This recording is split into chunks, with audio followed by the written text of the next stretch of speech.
Kaya naka 3 points na po ang Department of Health pagdating sa kontrobersya noong 2025. Mula sa mga sinasabing expired vaccines at mga questionable umanong designation, reassignment at biglang pagbawi ng mga personal orders. Muling inireklamo ang tatlong matataas na opisyal ng DOH sa Office of the Ombudsman. Narito ang report ni John Riz Calata.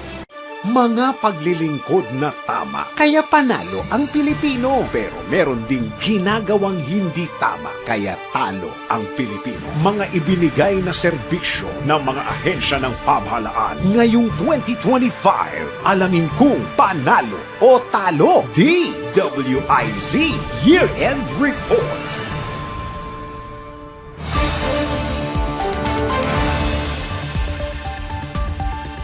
Ilang health professionals ang naghain ng administrative at criminal complaint laban kina Secretary Teodoro Herbosa at dalawang iba pang opisyal ng Department of Health dahil sa hinihinalang conflict of interest. Kabilang sa mga nagreklamo sa Ombudsman ang mga hindi nagpakilalang concerned DOH personnel, Alliance for Clean and Transparent Government at Health Workers for Change Movement. Ayon sa mga complainant, lumabag sa Republic Act 6713 o ang Code of Conduct and Ethical Standards for Public Official and Employees sina Secretary Herbosa, DOH Spokesman Assistant Secretary Albert Domingo at Director Cristina Marasigan. Ito'y dahil sa pagiging mga media talent o empleyado ng isang istasyon ng radyo sa pamamagitan ng kanilang programa. Pinakakasuhan din ang tatlo ng graft dahil sa sinasabing paggawad ng kontrata na nagkakahalaga ng 98 million pesos sa istasyon kung saan nagpo-programa ang mga ito.